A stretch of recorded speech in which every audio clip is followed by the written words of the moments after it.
Hello friends, இன்றைக்கி நம்ம ரூஃபியா ரெசிப்பியில் பார்க்க போகிறது வெங்காய போண்டா. கிறிஸ்பியான வெங்காய போண்டா எப்படி செய்கிறது பார்க்கலாம் வாங்க.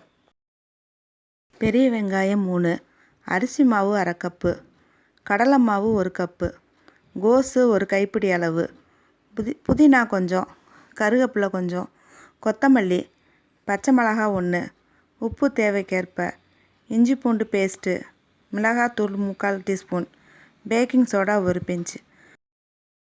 ஒரு பவுலை எடுத்துக்கோங்க. நீளமாக கட் பண்ண வெங்காயத்தை சேர்த்து நல்லா உதிரி ஆக்கிக்கணும்.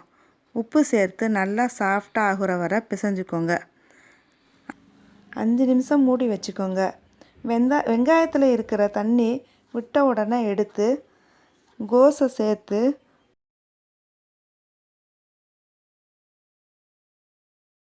புதினா, மல்லி இலை, கருவேப்பிலை, ஒரு பச்சை மிளகாய், இஞ்சி பூண்டு பேஸ்ட்டு, மிளகாத்தூள், பேக்கிங் சோடா சேர்த்து நல்லா பிசைஞ்சுக்கணும்.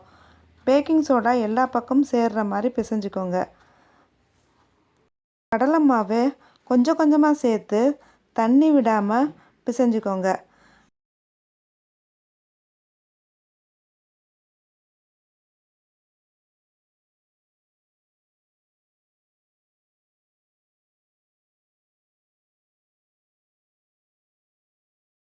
அரை கப்பு அரிசி மாவு சேர்த்து காய்ச்சின எண்ணெய் 2 டீஸ்பூன் சேர்த்து நல்லா கலந்துக்கோங்க. தண்ணி தேவைப்பட்டால் லேசாக தெளித்து பிசைஞ்சுக்கணும்.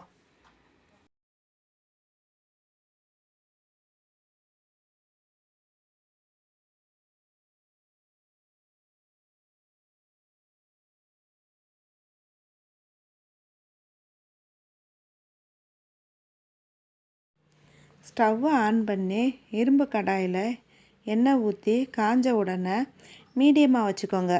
மாவை எடுத்து உருண்டை பிடிச்சிட்டு லைட்டாக தட்டி எண்ணெயில் போடுங்க. அப்போ தான் நல்லா உள்ளே வேகும்.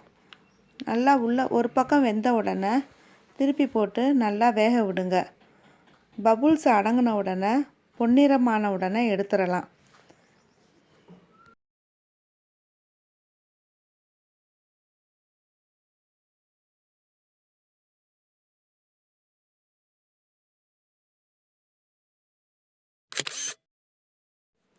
கிறிஸ்பியான வெங்காய போண்டா ரெடி. அடுத்த இன்ட்ரெஸ்டான வீடியோவில் சந்திப்போம். சேனல் பிடிச்சிருக்கா லைக் பண்ணுங்க, ஷேர் பண்ணுங்க, சப்ஸ்கிரைப் பண்ணுங்க, பட்டனுக்கு அமுக்குங்க.